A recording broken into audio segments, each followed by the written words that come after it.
Who is this child? That's the question that changed everything. But let me take you back to the moment it all began, when a single photograph fell from a pocket and revealed a secret 3 years in the making. The tray shatters first.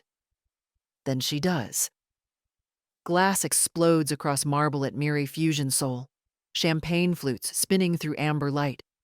And Imani Jones, 22, exhausted, still wearing her apron, collapses among the shards. The entire restaurant freezes. She'd been serving tables for 11 straight hours. Pre-med textbooks waited in her locker. Her brother's medication bills waited at home. And her 3-year-old son waited with the neighbor, asking when Mommy would come back. 30 minutes earlier, a businessman in gray had slid cash across the bar. Private tip. Just for you? His eyes lingered too long. Imani pushed it back. I don't take what I didn't earn. He'd laughed. Integrity. How refreshing. Now, as darkness pulls her under, she hears expensive shoes on wet tile.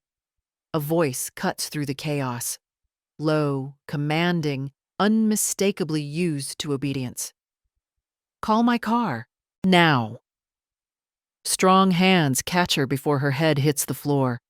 Cedar and rain, warm wool against her cheek. Through blurred vision, she glimpses sharp cheekbones, dark eyes that assess everything. Han Jun, the VIP who'd been watching her all evening from the corner booth. As someone lifts her, her apron tears. A photograph tumbles out, sliding across the wet floor. It lands face up under the lights. A little boy, maybe 3 years old, laughing at a summer fair, cotton candy in hand. But it's his eyes that make Han Jun's breath stop. Silver gray, uncommon, unmistakable. He picks up the photo with trembling fingers. Those eyes. He sees them every morning in his own mirror. Sometimes the truth doesn't announce itself with fanfare. It falls from a pocket when you least expect it. Leather and silence. That's what Imani wakes to. City lights slide past tinted windows. Her head rests against something soft. A folded coat. Charcoal gray. Expensive. Easy. The voice comes from beside her. You fainted. You're safe. She sits up too fast. Vision swims. Han Jun occupies the seat beside her, one arm draped along the backrest. The photograph rests on his knee, held carefully between thumb and forefinger. Her heart stops. That's mine. She reaches for it. He pulls back. Not cruel, just curious. Who is he? Imani's throat closes. Can't breathe right. Can't think. Give it back. This child has unusual eyes. Han Jun's voice drops lower. Who's his father? She knows what he sees. Everyone who looks at Daniel sees it. Those rare silver gray eyes, the shape of his face, the dimple on one side when he smiles. A neighbor's son, she lies. The words taste bitter. I babysit. Han Jun studies her for a long moment, then hands the photo back. But his expression says he doesn't believe a word. You work too hard, he says instead, watching the city blur past. 11-hour shifts, pre-med textbooks in your locker, a brother with chronic illness. He recites facts like poetry. This pace will destroy you. How do you know? I notice things. He glances at her. Especially people who refuse envelopes full of cash. The car slows outside a building she doesn't recognize. Modern glass and steel. Too expensive for her neighborhood. This isn't the hospital, she says.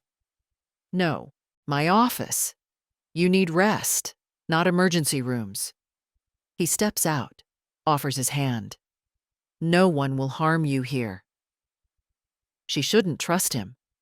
Everyone at the restaurant whispers about the Han Group, about the young heir who runs the organization with ruthless precision. The mafia connections, the power. But his hand is steady. And something in his face, recognition, curiosity. Something unnamed makes her accept. His palm is warm against hers. "Thank you," she whispers. He doesn't release her immediately. "Eventually, you'll tell me the truth. About that boy." As they walk toward the building, he makes a brief call. "Run a complete background check. The woman and the child. Everything by morning." Imani doesn't hear. But the investigation has already begun. If you're feeling the tension build, hit that subscribe button. This story goes deeper than you can imagine. His office surprises her. No dark wood, no leather and smoke. Floor-to-ceiling windows overlook the Han River, city lights scattered like fallen stars.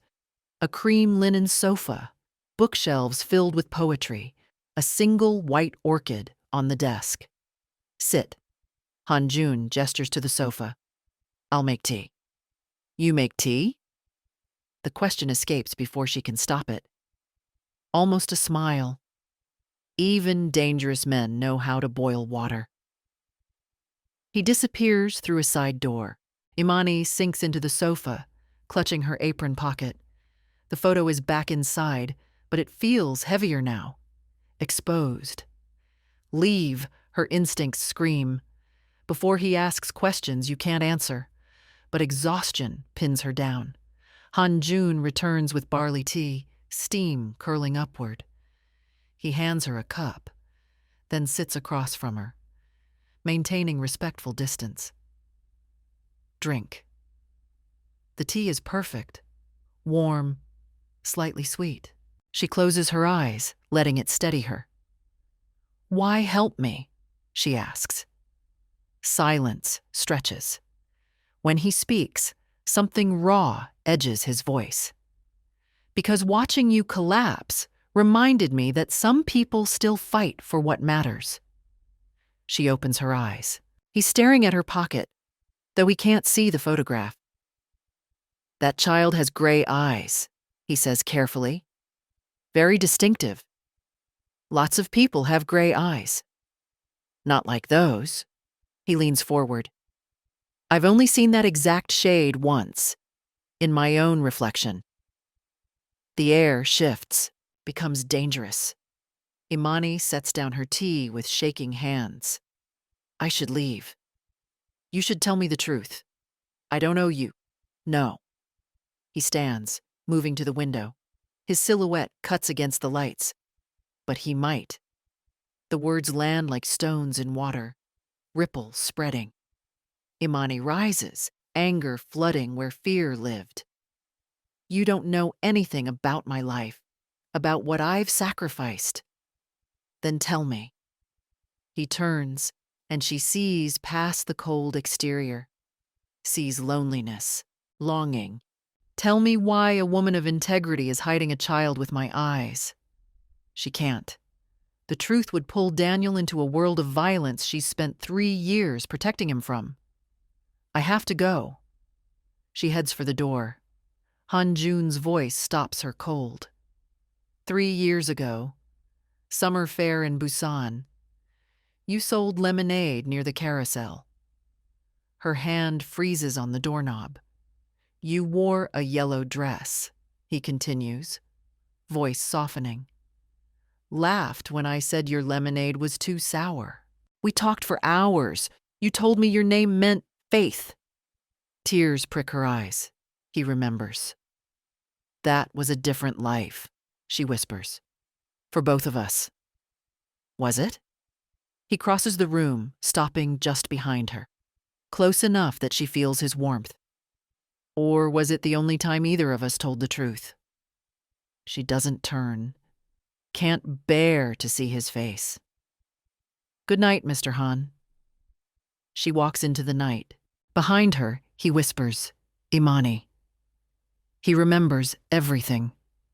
Han Jun doesn't sleep. Dawn breaks over Seoul while he sits at his desk, the photograph laid flat before him. His phone glows with a message from security. Investigation complete. Details attached. He opens the file, reads. Stops breathing. Imani Jones. Born June 15th. Current residence, Soyoung Boarding House, room 304. Pre-med student, Seoul National University. 2 jobs. Sends money to family in Atlanta and primary caregiver to Daniel Jones, age 3. Birth certificate, father unknown. There's a better photo. Daniel at a playground, pushing a toy truck through sand, laughing, those silver eyes catching sunlight like mirrors. Han Jun's hands shake. He scrolls further, finds a timeline. Daniel's birthday, September 12th, which means conception happened in December, 4 years ago. The Busan Fair. The night he escaped his family's suffocating expectations. The night he met a girl in a yellow dress who made him forget he was heir to a criminal empire. One night. One choice. One moment of freedom. My son, he whispers. The math doesn't lie. 20 minutes later, he stands outside a narrow building in Seoul's older district. Laundry hangs from balconies. Children's bicycles crowd the entrance, a world away from gated estates. His security guard unlocks. Room 304. She's at her morning shift, sir. Hospital cafeteria. Han Jun enters alone. The apartment is tiny. 1 room with a kitchenette. A rolled futon, but it's spotless. Organized. Loved. In the corner beneath the window sits a small shrine. Daniel's drawings paper the wall, crayon houses, stick families. And in the center, a painting, clearly Imani's work, of a man with dark hair and gray eyes holding a little boy. Beneath it, careful handwriting. For Daddy, someday. His knees buckle. He sits on the floor, staring at his son's artwork, at the life Imani built from nothing. She never hunted him down. Never demanded money. Never asked for anything. She just loved their child. Fiercely. Completely. Alone. I didn't know, he whispers to the empty room. I swear I didn't know. But would it have mattered 3 years ago? He was drowning in family obligations then, preparing to inherit a legacy built on fear. He'd convinced himself Busan was just a dream. He'd never thought to look back. What kind of man am I, he thinks, that she couldn't trust me with the truth? The door opens. An elderly woman stands there, groceries in her arms, silver hair in a bun, kind eyes that see everything. You're him, she says simply. He nods, unable to speak. Mrs. Choi sets down her bags, sits beside him on the floor with surprising grace. She talks about you sometimes, in her sleep, calls your name, cries. Each word is a blade. I didn't know about Daniel, he says, voice cracking. I would have. Would you? Her gaze is sharp, but not unkind. Men with your kind of power don't usually make room for waitresses and babies. I would have moved heaven and earth. He's certain now, looking at those drawings, that painting. I still will. Mrs. Choi pats his hand. Then prove it. But gently. She's been brave alone for so long. Don't shatter what she's built. Han Jun looks at the painting again. At his own face rendered in hopeful brushstrokes. Tears slip down his cheeks for the first time in years. I won't, he promises. I'll be the father he deserves, the man she believed I could be. Mrs. Choi smiles. Then you're starting in the right place. The truth has a way of surfacing, doesn't it? Even when we bury it in silence and distance. He's waiting when her shift ends. Past midnight. The restaurant finally quiet. Imani pushes through the back door, exhausted, already calculating tomorrow's study schedule. Han Jun leans against a black car, arms crossed. Her stomach drops. We need to talk, he says.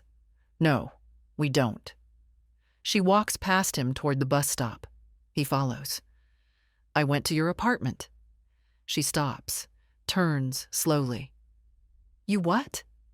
I saw the painting, the drawings. His voice is steady, controlled. I know about Daniel. The world tilts sideways. Imani backs away, shaking her head. You had no right. I have every right. He steps closer, not threatening, pleading.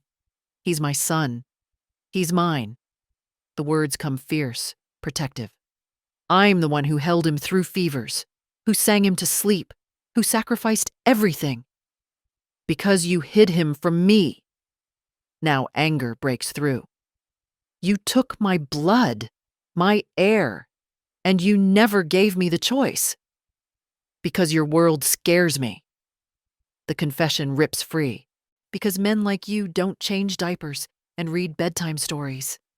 Because I looked at your life, the violence, the danger, the mafia connections, and I couldn't risk him learning that power matters more than love.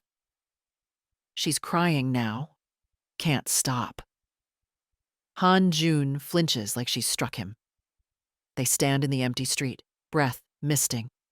The city hums, indifferent to their breaking. You think I wanted this? His voice cracks. You think I chose to inherit blood and fear instead of... He gestures helplessly. Instead of lemonade and yellow dresses and a woman who made me feel human? Imani wipes her eyes. You went back to Seoul. Because I had to. Family isn't choice for people like me. It's chain and cage. He runs a hand through his hair, destroying its styling. But if I'd known, if you'd told me... What? You would have abandoned everything? Married the poor girl with the baby? Yes. The word is absolute. Without hesitation. The certainty steals her breath. I don't believe you, she whispers. Then let me prove it. He closes the distance between them. Let me meet him. Let me be his father. He doesn't know about you. Then introduce us however you think best. His hands hover near her shoulders, asking permission. I'm not here to take him. I'm here to love him, the way you have, the way he deserves. She searches his face for lies, finds only desperate honesty. This is motivational for you, isn't it? Bitterness edges her voice. Cold mafia air discovers secret sun. Very inspirational. This is terrifying, he corrects. I don't know how to be a father. Don't know how to hold him without breaking something precious. Don't know if I deserve... You don't. Not yet. You have to earn it. Then tell me how. She thinks of Daniel, of his questions about other kids' daddies, of the way he touches the painting every night. Slowly, she says finally. You meet him slowly, as my friend first. And if he feels safe, if he likes you, then maybe. I'll be whatever he needs, Hanjun promises. Friend, stranger.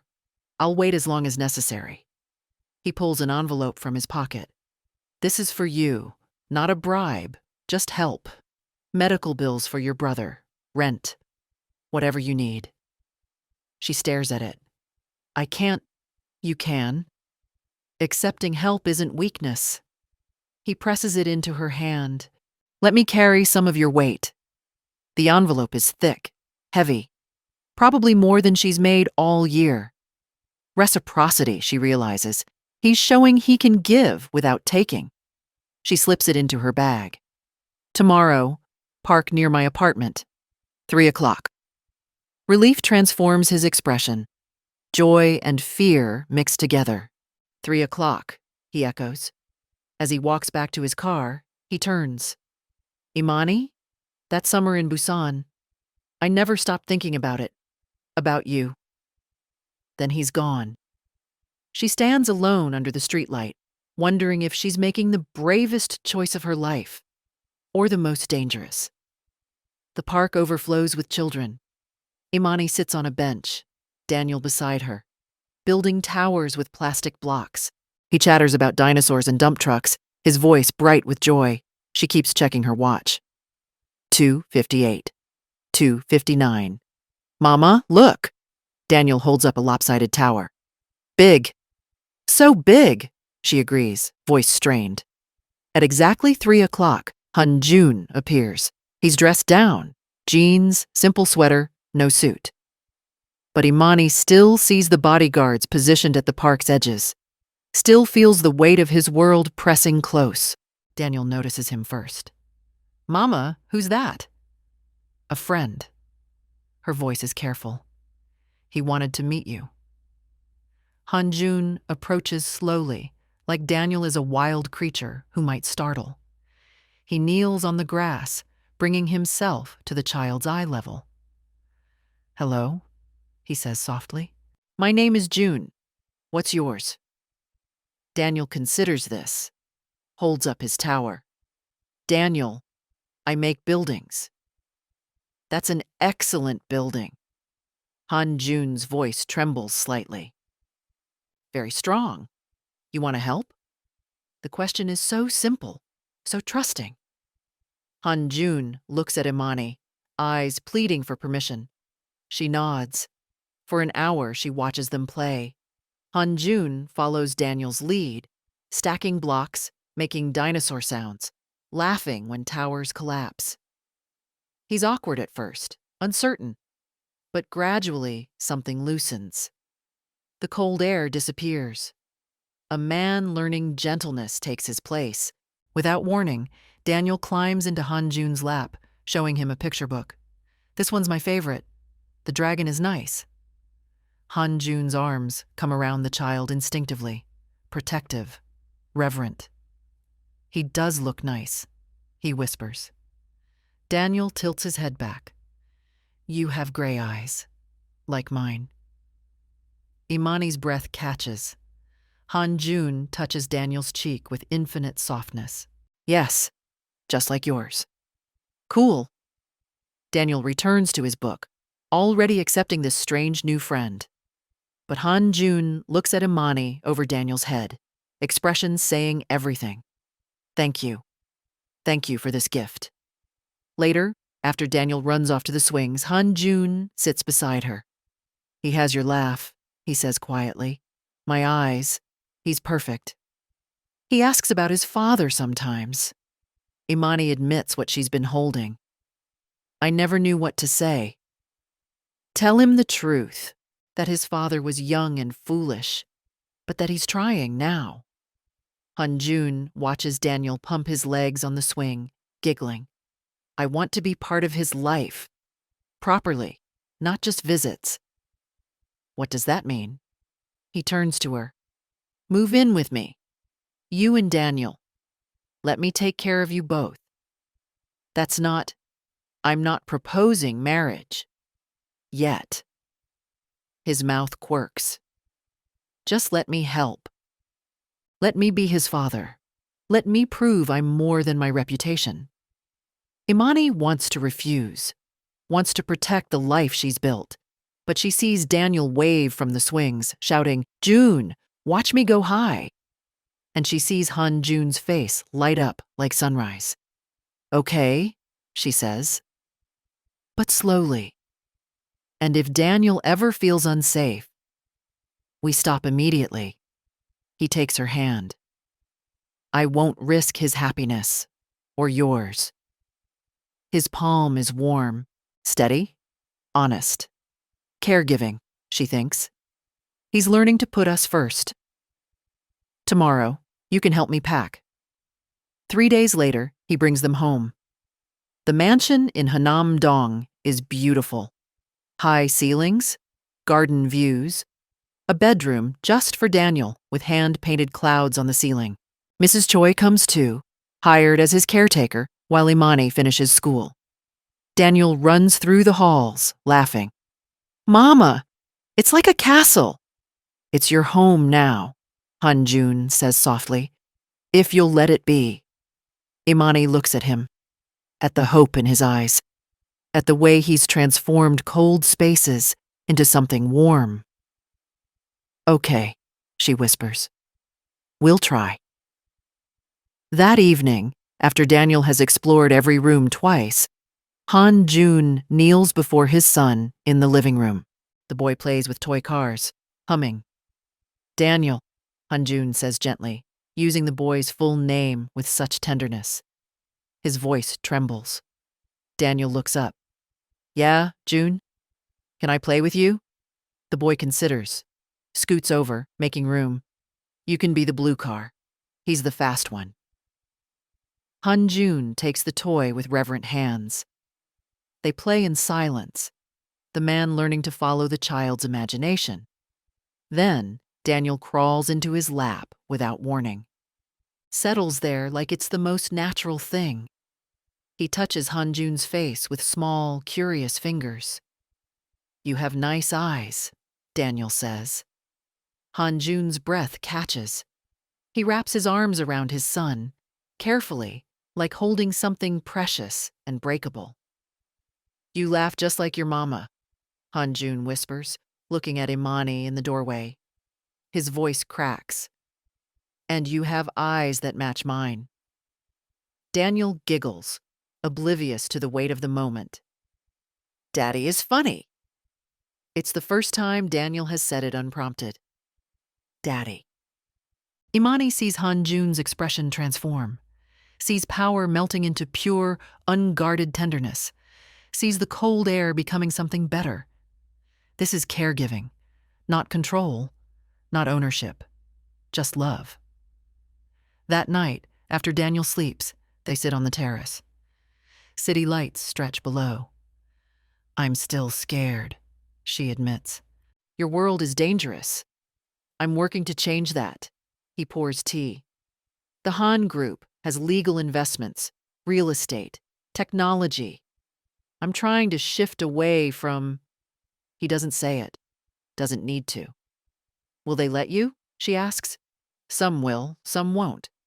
He looks at her. But for Daniel, I'll fight every battle necessary. She believes him. For 2 weeks, they exist in careful peace, building routine, building trust. Then the news breaks. Sometimes the biggest risk isn't trusting too much. It's not trusting enough when it matters most. Saturday morning. Daniel watches cartoons. Imani makes pancakes. Han Jun's phone explodes with messages. Turn on the TV, his assistant says. Channel 7. The news anchor's face fills the screen. Behind her, a photo, grainy, distant, of Han Jun, Imani, and Daniel at the park. Breaking news. Han Jun, heir to the controversial Han Group, has apparently fathered a child with an American waitress. Sources say the relationship was kept secret for years. The board is reportedly furious. Imani drops the spatula. The phone rings. Han Jun answers on speaker. Chairman Han, his uncle. Voice like gravel and ice. Emergency board meeting. Now. You will attend. You will explain, and you will fix this disaster. The line goes dead. Han Jun looks at Imani. I'm sorry. Don't apologize. Just go. She's already thinking ahead. Daniel doesn't need to see this. But Daniel toddles over, tugging Han Jun's sleeve. You leaving, Daddy? The word stops time. Han Jun kneels, gathering Daniel close. Just for a little while. I'll come back. I promise. Pinky promise? Pinky promise. They link fingers. Daniel giggles. Then Han Jun kisses Imani's forehead, brief, chaste, loaded with meaning, and leaves. The board meeting is brutal. 15 men in expensive suits, all older, all furious. They throw words like scandal and embarrassment and liability. Chairman Han sits at the head of the table, expression carved from stone. But Uncle Kang speaks first. Han Jun's father's younger brother, the man who always wanted control. This is unacceptable, Kang says, disdain dripping. You've humiliated this family, produced an illegitimate heir with a foreign waitress. This ends now. He's not illegitimate, Han Jun says coldly. He's my son. A son born out of wedlock to a woman of questionable. Finish that sentence, Han Jun interrupts, and I'll remove you from this table myself. Kong's smile is sharp. Threatening family now? How far you've fallen. Chairman Han raises a hand. Enough. Han Jun, you will end this relationship. Send the woman away, pay her off. We'll handle the child quietly. Perhaps boarding school in Switzerland. He'll have the Han name and resources, but away from the public eye. The words land like ice. You want to send my son away? Han Jun's voice is dangerously quiet. It's the only solution, Kong interjects. The boy can be raised properly, without his mother's influence. You can visit during holidays. Everyone wins. Everyone except Daniel and Imani. They're liabilities, another board member says. The woman especially. No education beyond community college. No family connections. No. She has integrity, Han Jun cuts in. She has strength. She raised my son alone for 3 years while working 2 jobs and studying pre-med. She's worth more than everyone in this room combined. The room erupts in angry protests. Uncle Kang leans forward. Then choose, the company or the girl, because you cannot have both. And if you choose her, I'll file for emergency custody. A child that young needs stability, not a struggling student and a disgraced heir. The threat is clear, legal, devastating. Han Jun looks around the table at these men he's known his whole life, men he once respected. I choose them, he says clearly, every time. And if you try to take my son, I will destroy you. I know where the bodies are buried, every illegal deal, every bribe, every skeleton. Try me. The silence is absolute. Then you sacrifice your position, Chairman Han decrees. Effective immediately, you're suspended pending board review. Security will escort you out. Han Jun stands, buttons his suit jacket, leaves without another word. 2 hours later, he stands before reporters outside the Han Group building. Imani watches from home, Daniel asleep in her arms. I won't apologize for loving my son, Han Jun says, or for honoring the woman who raised him with grace and dignity. Questions come like bullets. Are you ashamed? No. I'm ashamed I didn't find them sooner. What about the board's ultimatum? I've made my choice. Family over power. Love over legacy. Will you give up your position? He pauses, looks directly into the camera. If equality is a crime, then I'll face it proudly. My son deserves my name, and I will give it to him, no matter the cost. Final statement? Yes. To those who think love should bow to reputation. You've already lost what matters most. Back at the mansion, Imani watches through tears streaming down her face. Her hands shake. Daniel stirs, and she holds him tighter. He's losing everything, she whispers to Mrs. Choi. His company, his family, his future, all because of us. She breaks down then, sobbing. The weight of it, the scandal, the judgment, watching the man she loves sacrifice his entire world, crushes her. Mrs. Choi pulls her close. Child, listen, he's not losing everything. He's choosing what matters. There's a difference. But what if he regrets it? What if one day he wakes up and hates us for what he gave up? That man. Mrs. Choi gestures at the screen where Han Jun walks away with his head high. That man just told the world he'd rather have you than an empire. Trust what he's showing you. But Imani can't stop crying. Can't shake the feeling she's ruined him. When Han Jun returns, she meets him at the door. His eyes are red-rimmed. Exhausted. I'm suspended, he says. Pending review, They might force me out completely. And Uncle Kang filed for emergency custody, claims I'm unstable, claims you're unfit.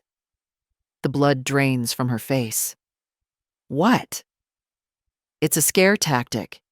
He has no grounds, but he'll drag us through court if I don't give in. So what do? We fight. I've hired the best family lawyer in Seoul. We document everything: Daniel's health, happiness, your education, my involvement. We show them a loving, stable home. And if we lose, we won't. He takes her hand. I won't let anyone take him from us, I promise. But his eyes betray his fear. The mansion feels different now, quieter, smaller. No business calls, no late meetings, just the three of them, learning to be family. Han Jun wakes early to make breakfast. Today, it's rice porridge, the way his own mother used to make it when he was small. He cooks it slowly, carefully, stirring until the rice breaks down into something soft and nourishing. What's that? Daniel asks, climbing onto a chair to watch. Porridge, for when people need comfort. Han Jun tastes it, adjusts the salt. My mother made this for me when I was your age. Can I try? Of course. The boy takes a small spoonful, considers seriously. It's warm, like a hug. Han Jun's eyes glisten. Exactly like a hug. Imani watches from the doorway, coffee warming her hands. 3 weeks since the scandal broke.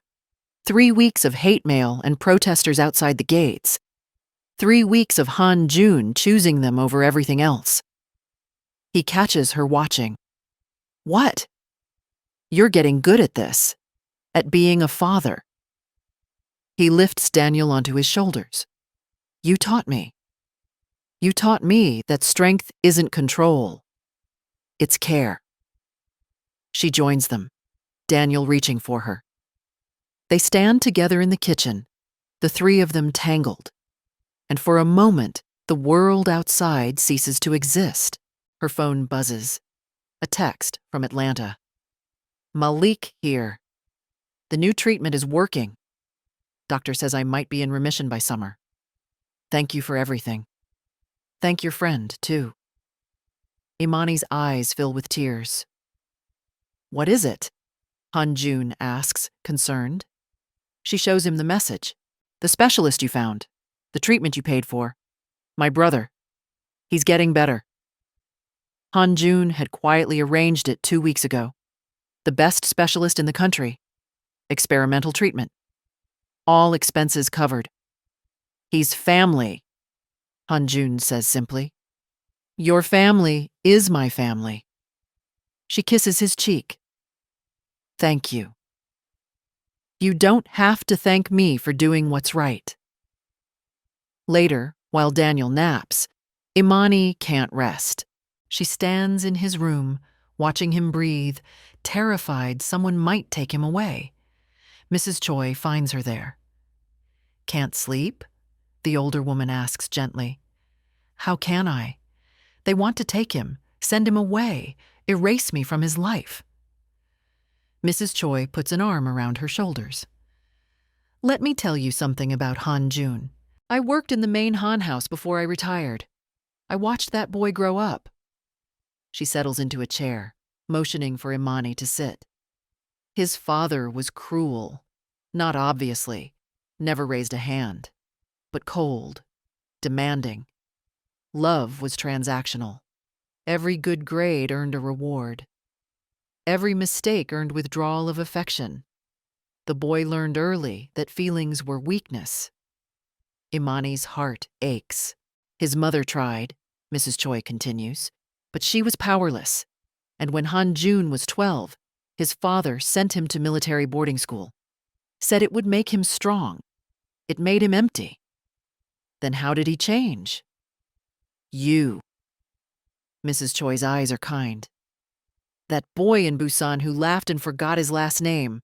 That was the first time I'd seen him smile in years. Then you gave him Daniel. You gave him permission to be human again. Imani wipes her eyes. I was so angry he didn't find us sooner. Of course. But child, he didn't know how to look, didn't know life could be different. You taught him. And now he's teaching Daniel something his own father never taught him. That love doesn't have to be earned. It just is. The words settled deep. So no, Mrs. Choi says firmly. He won't wake up and regret you. Because you're not what he gave up. You're what he finally found. The next morning, Chairman Han arrives unannounced. Han Jun is out with lawyers. Daniel is at his first day of preschool. It's just Imani and Mrs. Choi when the door opens. The old man stands in the entrance, imposing even in his 70s. Steel gray hair, eyes that calculate before they soften. You must be Imani Jones, he says in perfect English. She rises from the kitchen table where she'd been studying. Chairman Han, may I come in? She wants to refuse, wants to tell him he has no right after trying to take her son, but she steps aside. Would you like tea? His eyebrow lifts, surprised by her courtesy. They sit at the kitchen table, not the formal dining room, just two people and a pot of tea. You're not what I expected, Chairman Han says finally. What did you expect? A gold digger? A scandal? Something like that. He studies her. Instead, I find a pre-med student making flashcards at 8 in the morning. Medical school doesn't wait for family drama. A ghost of a smile. No, I suppose it doesn't. Silence stretches. I came to apologize, he says. It clearly costs him. The custody filing. That was Kang, acting without my approval. I knew he was angry, but I didn't realize how far he'd go. He tried to kidnap my son. We're investigating. He will face consequences, legal and personal. That's not enough. I know. He meets her eyes. What would be enough? Imani thinks carefully. Respect for me, for Daniel, for the choice Han Jun made. Stop trying to erase us. Stop treating us like embarrassments. You're asking me to accept you into the family. I'm asking you to acknowledge we already are family, whether you like it or not. Chairman Han is quiet for a long moment. Han Jun was my brother's son. I raised him after his father died, made him into a leader, but I also made him into something cold, unreachable. He's not cold anymore. No, because of you, because of Daniel. The old man's expression softens. I see him smile now, laugh. I haven't seen that since he was a boy. That's your doing. It's his doing. He chose to change because you gave him reason to. Chairman Han stands, preparing to leave. I won't apologize for protecting this family, but perhaps I was protecting the wrong things. Money, reputation, legacy, when what matters is... He gestures around the warm kitchen, the children's drawings on the fridge, the textbooks. This. He bows, a small bow, but sincere. Welcome to the family, Imani Jones. Truly. After he leaves, Mrs. Choi emerges from the hallway, grinning. That man doesn't bow to anyone, she says. You've done what no one else could. Made him see sense. Imani sinks into her chair, shaking. I can't believe I just lectured the chairman of the Han Group. Believe it. You're not just Han Jun's partner. You're his equal. And now they know it. That evening, Han Jun teaches Daniel to cook. They're making instant noodles, Daniel on a step stool, stirring carefully. Not too hard, Han Jun guides. Gentle, like this. Like when I pet the cat? Exactly. Imani sets the table, heart full. This is what she wanted during those lonely years. Not wealth, not status, just this. A family. Han Jun catches her looking. After Daniel is settled with his noodles, he pulls her aside. You keep watching, he murmurs. Why? Because I'm seeing you transform. Become softer. Is that bad? No. It's beautiful. She touches his face without thinking. You're becoming the man I believed you could be. His hand covers hers. And love isn't weakness, it's choice. You taught me that. They stand suspended. His thumb traces her wrist. Her breath catches. Imani, Daddy, Mama. Look, Daniel holds up his empty bowl. All gone. The moment breaks. They laugh. Tend to their son. But something has shifted. Some door has opened. That night, after Daniel sleeps, they sit on the terrace. Stars prick the dark sky. Tomorrow changes everything, Han-jun says. Whatever the board decides. We'll handle it. I know. Because we're... He pauses. What are we, Imani? She thinks about the weeks they've lived together. Every gentle moment, every shared laugh, every time he's put Daniel first. We're learning, she says. Learning to trust. To be partners. Just partners? She turns to him. What do you want us to be? Everything, he breathes. I want to be yours completely, if you'll have me. You already are mine. You've been mine since Busan. He kisses her then, soft, reverent, tasting of hope and fear and futures unwritten. When they part, she's crying. I love you, he whispers. I know it's complicated, but I love you too. The words feel like freedom. I've loved you since lemonade and terrible jokes and a night that changed everything. They hold each other as the city lights shimmer below. For the first time in 3 years, Imani lets herself believe in happy endings. Love isn't about perfect timing. It's about choosing each other, even when the world demands you choose something else. The attack comes at midnight.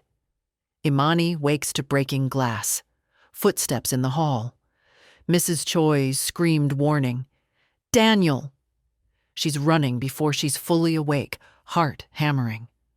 4 men in masks, moving through the mansion with brutal efficiency.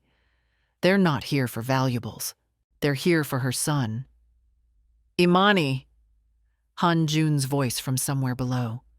Get Daniel to the safe room. But the safe room is too far, and the men are already at Daniel's door. She does the only thing she can. Steps between them and her child. You want him? Her voice shakes but doesn't break. You go through me. The lead man laughs, brave. Foolish, but brave. Who sent you? The board? Does it matter? The mixed blood kid is a stain on the Han name. We're just cleaning up. Rage replaces fear. His name is Daniel. She grabs the nearest object, a heavy bookend, and swings. It connects with the man's temple. He staggers. His companions rush forward. Imani fights like something feral, protecting her cub, but they're bigger, stronger. One pins her arms. Another moves toward Daniel's room. Then Han-jun is there. He moves with deadly precision. Not the gentle father from breakfast. The heir who learned violence before he learned love. Bone cracks. Bodies fall. He's efficient. Ruthless. But when it's over, when the men lie groaning and security swarms the mansion, Han-jun drops to his knees beside Imani and Daniel. His hands shake as he checks them for injuries. Are you hurt? Did they touch you?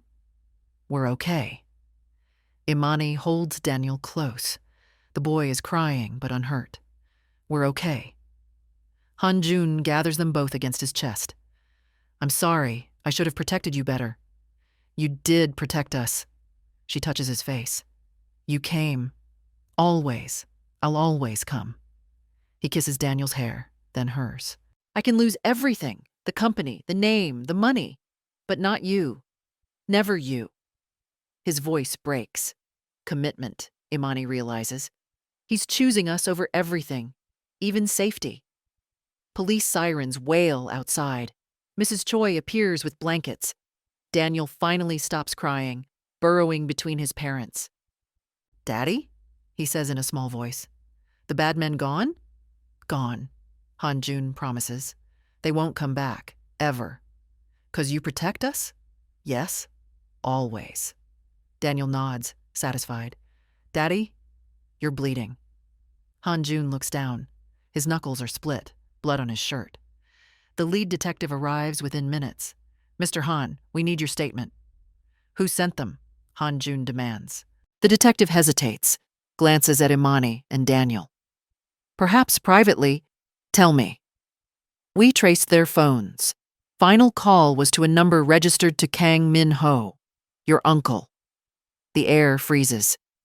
"He hired them to kidnap my son?" Han-jun's voice is lethal. "The evidence is strong. We've already issued a warrant for his arrest." Imani closes her eyes. The custody case, the threats, it was all building to this. "He won't hurt you again," the detective assures them. "Any of you? Attempted kidnapping of a minor, conspiracy, assault? He'll be in prison for years." After the police leave, Han-jun sinks onto the floor beside the couch where Imani sits with Daniel. He's shaking now that adrenaline fades. "I almost lost you both," he whispers. "But you didn't." Imani touches his face. "We're here. We're safe. Because you fought like a lioness. You didn't hesitate." "He's my son. I'd fight armies for him." "Our son," Han-jun corrects. He catches her hand, brings it to his lips. "I'll live and love you and be the father Daniel deserves, the husband you deserve." The word hangs between them. Husband. Imani takes his other hand, bloody knuckles and all. "Is that a proposal, Han-jun?" "It's a promise," he says. "Marry me. Not because of scandal, not because of Daniel, because I love you. Because you're the bravest person I know. Because I want to spend every day learning how to deserve you." Tears spill down her cheeks. "That's terrible proposal." "Is it working?" "Yes, you idiot. Yes." He kisses her then, deep and sure. A kiss that tastes like rain and promise and futures they'll build together. When they finally part, both breathless, he touches his forehead to hers. "Thank you," he whispers, "for loving me when I didn't know how to love myself. Thank you for becoming someone worth loving." They stand holding each other as rain drums against windows, and their son sleeps safely nearby.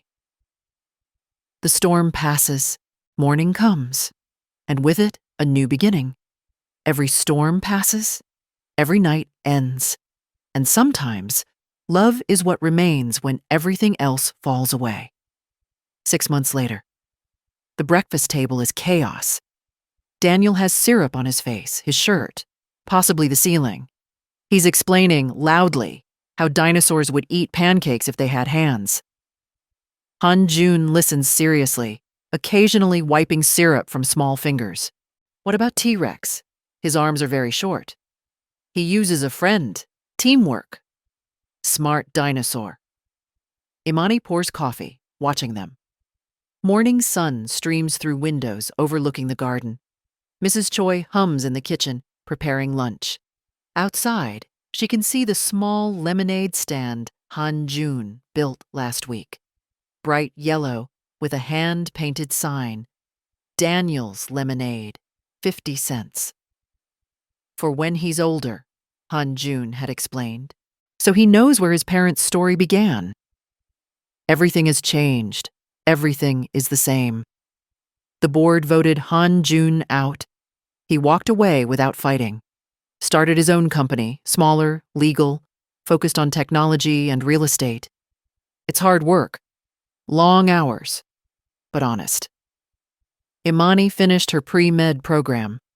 She'll start medical school in the fall. Han-jun insisted on paying tuition. She insisted on a payment plan. They compromised. It's what they do now. Daniel thrives. He has friends at preschool, a room full of toys, 2 parents who adore him, and last week, quietly, at a small courthouse with only Mrs. Choi as witness, Imani and Han Jun became husband and wife. No press, no scandal, just vows and rings and promises. Now, Daniel tugs Han Jun's sleeve. "Daddy, when's the baby coming?" Imani freezes. Han Jun looks at her, eyes wide. "What baby?" She hasn't told him yet. Wasn't sure how. But Daniel, with his 3-year-old intuition, somehow knows. "I'm pregnant," she says softly. 8 weeks. Han Jun's coffee cup clatters to the table. "You're pregnant again." She touches her stomach. "Surprise?" He's on his feet, crossing to her, pulling her into his arms. "How long have you known?" "A week. I was scared to tell you. Thought you might..." "Might what?" "Be overjoyed, terrified, grateful." He kisses her forehead, her cheeks, her lips. "All of the above. I'm all of the above." Daniel cheers. "Baby sibling. I'm going to teach it dinosaurs." They laugh, the 3 of them tangled together. Mrs. Choi appears with tissues, dabbing at her own eyes. "This family," she says, "is the most motivational thing I've seen in 70 years. "Motivational?" Han Jun grins. "We're barely holding it together." "That's what makes it inspirational," Mrs. Choi corrects. "You don't have to be perfect. You just have to show up, to love, to choose each other." Later, after Daniel is at preschool and Mrs. Choi has gone shopping, Han Jun and Imani walk in the garden. "I never imagined this," he admits. "This life, this happiness." "Neither did I. I thought I'd raise Daniel alone forever." "You shouldn't have had to." He stops, turning to face her. "I'm sorry for the years I missed. Sorry you had to be brave alone. You're here now. That's what matters." "I'm here forever," he corrects. "In the boring moments, the hard moments, the 2 a.m. diaper changes." She laughs. "Ready for that again?" "Terrified, but ready." He places his hand over hers on her stomach. "This time, I'll be there from the start. Every doctor's appointment, every craving, every moment. Even the gross ones. Especially those." They walk further into sunshine. The garden is full of autumn colors, gold and rust and deep crimson. Beautiful in its ending. Beautiful in its promise of spring. "I love you," Imani says. Not for the first time, but it never gets old. "I love you too." Han Jun kisses her hand. "Thank you for saving me." "I think we saved each other." That evening, they pick up Daniel from school. He's covered in paint, proudly holding a picture of their family. 4 stick figures now, 1 very tiny, barely a dot. "That's the baby," he explains. "I put a superhero cape on it." "Why a cape?" Han Jun asks. "'Cause our family is super strong, like heroes." In the car, driving home through Seoul's glittering streets, Daniel falls asleep. Han Jun drives carefully. Imani watches the city lights blur past. This is her life now. Not perfect, not easy, but real. A family built from lemonade and lost summers, from secrets and scandal, from a collapse in a restaurant that led to everything. "What are you thinking?" Han Jun asks quietly. "That I'm glad I fainted that night. Glad you saw the photo. Glad you came back." "Me too." He takes her hand. "Best accident of my life." They drive home through the night. And in the back seat, Daniel sleeps, dreaming of dinosaurs and baby siblings and parents who love him with everything they have. Mrs. Choi meets them at the door. Dinner is ready: kimchi, stew, and rice. They eat together, laughing at Daniel's stories. After, when the dishes are done and Daniel is in bed, Han-jun and Imani stand on the terrace, one more time. 6 months ago, I didn't know if we'd survive, she says. We didn't just survive, we thrived. Because of you. Because you chose us. Because you let me. He pulls her close. I was lost before you, Imani. You gave me direction, purpose, home. She rests her head on his chest, listening to his heartbeat. Steady, strong, sure. Even the coldest hearts thaw, she murmurs, in the warmth of family. Is that a promise or a hope? Both. They stand as stars emerge. The city hums below. Their son sleeps safely inside. And somewhere deep within, a new life begins. This is not the ending. This is the beginning. A family forged in fire, tempered by love, unbreakable. This is a romance built on respect, reciprocity, vulnerability, choice, and commitment. This is a love story that proves integrity and equality matter more than power. This is home. Thank you for joining Imani and Han-jun's journey. If their story touched your heart, take a moment to share it with someone who needs a reminder that love is always possible, even in the most unexpected places. And remember, the bravest thing we can do is choose love, especially when it costs us everything. Good night, and may your own story be filled with courage, grace, and people who choose you every single day.